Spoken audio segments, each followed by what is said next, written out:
Welcome back to CIA Declassified. We've explored the chemical mist of San Francisco and Project Climax, but now we move from the foggy streets to the heat shimmer of the Levant. In the late 1960s and early 70s, the Hashemite Kingdom of Jordan became the epicenter of a geopolitical powder keg. As the PLO grew into a state within a state, the agency was tasked with a nearly impossible feat, tracking a guerrilla army across an ocean of shifting dunes. This was the birth of the ultimate watchful eye. This was Operation Amen. In the desert, what you see isn't always what's there, but the agency made sure they saw everything. Operation Amen involved the deployment of advanced seismic sensors and long-range thermal imaging along the Jordanian border to detect movement in total darkness. A quote from a declassified 1970 intelligence memo: "The objective is the continuous monitoring of Fedayeen movements within the Jordan Valley to provide early warning of cross-border incursions," end quote. And I apologize if I pronounced that incorrectly. The spelling is Fedayen.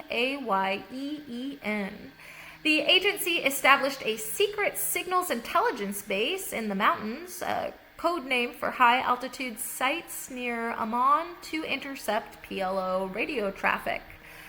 The declassified files tell us about technological breakthroughs included the AMEN beacon, a small camouflage transmitter that looked like a desert rock, which could be dropped from aircraft to track caravan routes. The declassified release confirms the agency used Langley satellite relays to beam live surveillance data from the Jordanian desert directly to headquarters in Virginia. A quote from Director of Central Intelligence Richard Helms: "Our presence in Jordan is the tripwire for stability in the region. Without Amen, we are flying blind in a sandstorm," end quote. The agency successfully utilized buried wire technology, a hidden cable system that used electromagnetic induction to count the number of vehicles passing over a road. The declassified logs reveal Project Dust Devil, a sub-operation that used high-speed cameras to analyze the composition of dust clouds to determine if a convoy was carrying heavy artillery or light supplies. Operation Amen utilized Langley infrared starlight scopes, which allowed operatives to identify individual faces from a distance of over 1 kilometer in moonless conditions. The declassified archives confirm that the CIA established a front company in Amman that sold modified radio equipment to the PLO, which contained Langley bugging devices. Technicians developed water-repellent camera casings that prevented the rare but intense desert rains from spotting the lenses of hidden surveillance Nest. The declassified release highlights Project Sand Trap, where the agency used chemical markers in the sand that would stick to the tires of vehicles, making them glow under specific UV satellite filters. A quote from a 1971 CIA regional analysis: "The tactical intelligence gathered via Operation Amen was instrumental in advising King Hussein during the events of Black September," end quote. The agency deployed Langley micro-drones, early tethered observation balloons, to provide a constant overhead view of refugee camps that doubled as militant bases. The declassified records show that the agency spent over $12 million in today's currency to pay off local Bedouin tribes for information on secret desert caches. Bedouin. Operational breakthroughs included the heat shield tent, which allowed surveillance teams to remain cool and invisible to enemy thermal scanners. The declassified archives reveal that Operation Amen agents were the first to use Langley burst transmissions in the Middle East to avoid Soviet direction-finding equipment.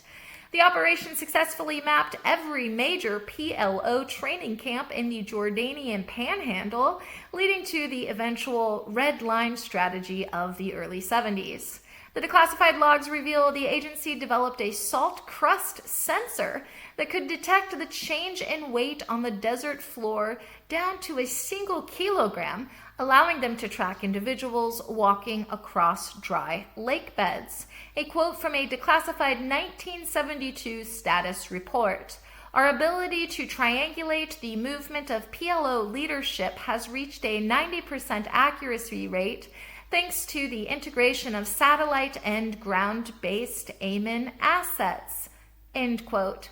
Records indicate that the agency used Langley Mirage projectors, early holographic decoys, to draw out PLO scouts and reveal their hidden observation post.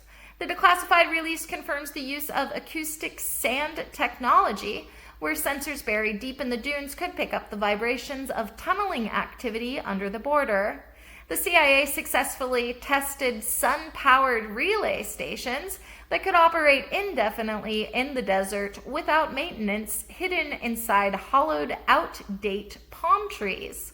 According to the declassified files, the agency recruited Bedouin trackers and taught them how to install sensors inside camel saddles to monitor remote wadis without raising suspicion. A quote from a 1969 CIA internal training manual.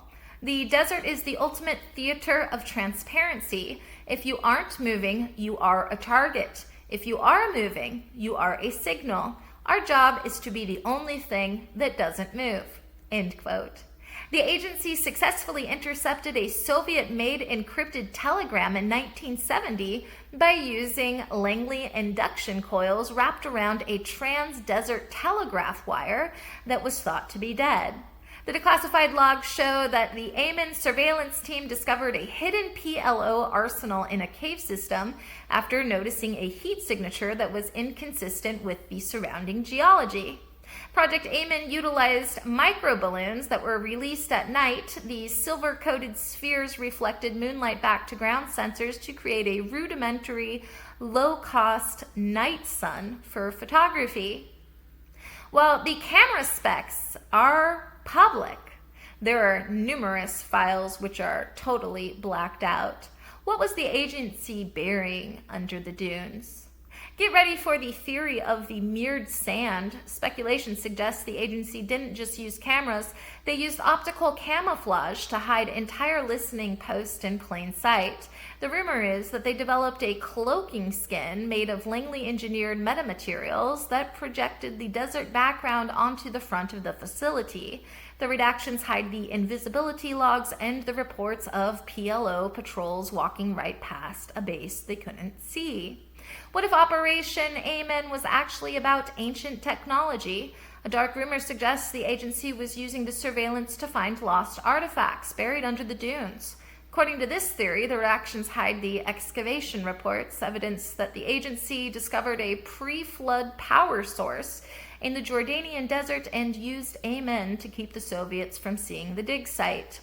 The hollow dune theory suggests the agency found an ancient city under the desert and used AMEN to monitor a non-human species living there, with the black bars masking the contact protocol logs. Did the agency find frequency ghost? Gossip suggests the redactions hide Project Echo, where the surveillance equipment picked up radio signals from the past that were trapped in the desert's unique atmospheric layers, and the black ink masked the historical intercept transcripts. The mind mapping rumor claims the sensors were actually designed to read the brainwaves of the population to predict a revolution before it happened, with the redactions masking the psychological forecasting success rates.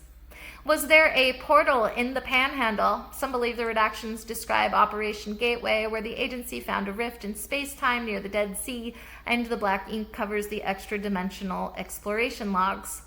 The star map theory posits that the AMEN surveillance posts were actually aligned with ancient constellations to power a Langley energy grid, with the black bars masking the astrological alignment blueprints. Is the sand listening? Some suggest the redactions hide Project Vibration, where the agency turned the entire desert floor into a giant microphone, and the black ink masked the continental audio transcripts. The clone camp rumor suggests the agency found a PLO base that was actually a bioengineering lab for the Soviets, and the black bars hide the synthetic soldier recovery ports. Some whisper that the redactions hide the fact that the Amen satellite saw something leaving the Earth's atmosphere from the desert floor, something that wasn't ours, and the black ink covers the out-of-world departure logs. Rumor has it that the Amen cameras weren't taking pictures of the PLO at all, but were actually capturing a lacy ectoplasm signatures rising from the desert at night, with the redactions hiding the ghost force containment protocols. Some theorists claim the mirrored sand wasn't a cloak, but a way to turn the desert into a giant solar-powered laser, with the black ink masking the orbital strike targeting data. The submerged station theory posits that the agency discovered a vast ocean of fresh water under Jordan and used Amen to guard the entrances to secret underwater labs, with the redactions hiding the aquatic infiltration logs. Gossip in 2026 suggests the Amen sensors picked up a divine frequency coming from the caves near Qumran, Qumran, and the black bars hide the Archangel intercept transcripts. Lastly, the time pocket theory suggests the agency found a part of the desert where time moved slower, allowing agents to spend weeks in surveillance while only hours passed outside, with the redactions masking the Kronos extraction logs. Was Operation Amen a success? Tactically, it was a resounding success. The agency provided King Hussein with the intelligence needed to preserve his throne and effectively neutralized the PLO's ability to launch surprise attacks. Strategically, it was a double-edged sword. While it secured a Western ally, it intensified the shadow war in the Middle East, leading to decades of escalating surveillance and counterintelligence that continues to this day. The agency won the desert, but they couldn't stop the wind. As far as technological and operational breakthroughs go, the Desert Eye forever changed how we watch the world. For instance, remote multi-sensor integration. The first time seismic, thermal, and acoustic data were fused in real time. Extreme environment electronics, developing hardware that could survive 120-degree heat and abrasive sand for years. Satellite to ground tactical relay, establishing the precursor to modern drone communication networks. And invisible infrastructure, perfecting the art of hiding massive surveillance assets in barren open landscapes. Operation Amen shows us that in the modern age, there is no such thing as nowhere. As the Declassified files reveal, the desert has a long memory, and the agency was the one who taught it how to watch. Thanks for listening. Join us next time as we examine Project Argus. The agency went to the edge of space to test high-altitude nuclear explosions. We'll uncover the radiation belt effects. We'll look at the man-made auroras, the satellite blindness, and the moment the agency realized that they could weaponize the very atmosphere of Earth. Join us next time for The Sky on Fire. In the meantime, I'll see you in the archives.